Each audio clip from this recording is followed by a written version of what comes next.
Good afternoon. My colleagues and I remain squarely focused on achieving our dual mandate goals of maximum employment and stable prices for the benefit of the American people. The economy is strong overall and has made significant progress toward our goals over the past 2 years. Labor market conditions are solid, and inflation has moved closer to our 2% longer run goal, though it remains somewhat elevated. In support of our goals, today the Federal Open Market Committee decided to leave our policy interest rate unchanged.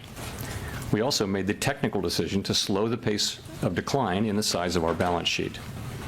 I'll have more to say about these decisions after briefly reviewing economic developments. Economic activity continued to expand at a solid pace in the fourth quarter of last year, with GDP rising at 2.3%. Recent indications, however, point to a moderation in consumer spending following the rapid growth seen over the second half of 2024. Surveys of households and businesses point to heightened uncertainty about the economic outlook. It remains to be seen how these developments might affect future spending and investment. In our summary of economic projections, the median participant projects GDP to rise 1.7% this year, somewhat lower than projected in December, and to rise a bit below 2% over the next 2 years. In the labor market, conditions remain solid. Payroll job gains averaged 200,000 per month over the past 3 months. The unemployment rate at 4.1% remains low and is held in a narrow range for the past year. The jobs to workers gap has held steady for several months. Wages are growing faster than inflation and at a more sustainable pace than earlier in the pandemic recovery. Overall, a wide set of indicators suggests that conditions in the labor market are broadly in balance. The labor market is not a source of significant inflationary pressures. The median projection for the unemployment rate in the SEP is 4.4% at the end of this year and 4.3% over the next 2 years. Inflation has eased significantly over the past 2 years, but remains somewhat elevated relative to our 2% longer run goal. Estimates based on the Consumer Price Index and other data indicate that total PCE prices rose 2.5% over the 12 months ending in February, and that excluding the volatile food and energy categories, core PCE prices rose 2.8%.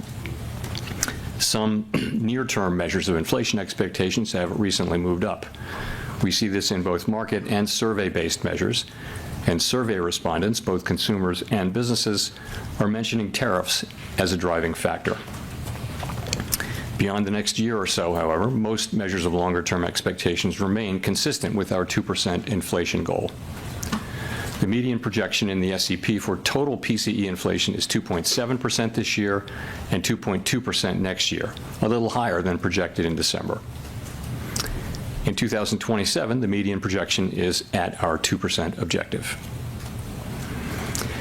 Our monetary policy actions are guided by our dual mandate to promote maximum employment and stable prices for the American people.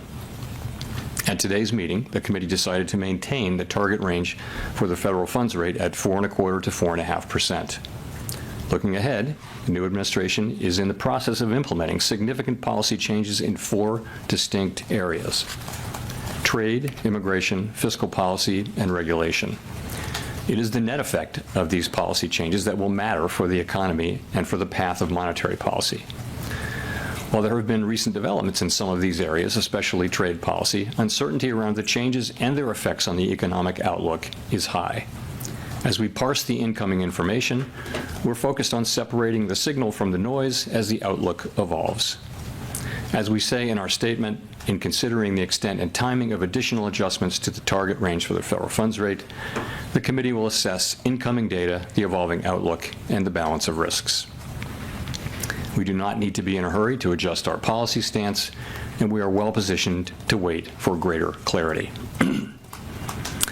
In our SEP, FOMC participants wrote down their individual assessments of an appropriate path for the federal funds rate based on what each participant judges to be the most likely scenario going forward. An admittedly challenging exercise at this time in light of considerable uncertainty. The median participant projects that the appropriate level of the federal funds rate will be 3.9% at the end of this year and 3.4% at the end of next year, unchanged from December.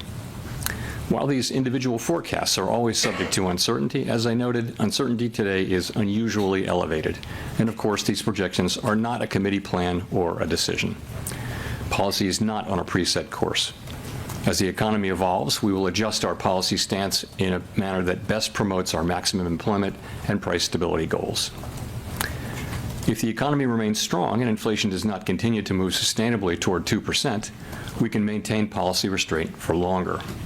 If the labor market were to weaken unexpectedly or inflation were to fall more quickly than anticipated, we can ease policy accordingly.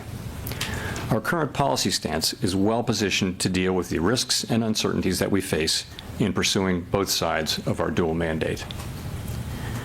At today's meeting, we also decided to slow the pace of decline in our balance sheet. Since we began balance sheet runoff, our securities holdings have declined by more than $2 trillion. While market indicators continue to suggest that the quantity of reserves remains abundant, we have seen some signs of increased tightness in money markets. Beginning in April, the monthly cap on Treasury redemptions will be lowered from $25 billion to $5 billion. Consistent with the committee's intention to hold primarily Treasury securities in the longer run, we are leaving the cap on agency securities unchanged. This action has no implications for our intended stance of monetary policy and should not affect the size of our balance sheet over the medium term.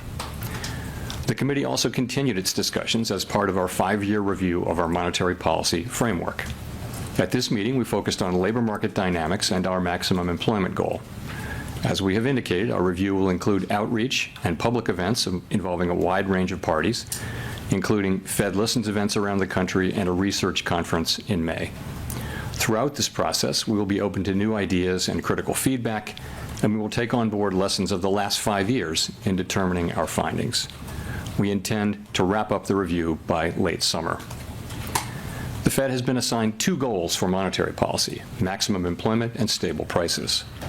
We remain committed to supporting maximum employment, bringing inflation sustainably to our 2% goal, and keeping longer-term inflation expectations well anchored.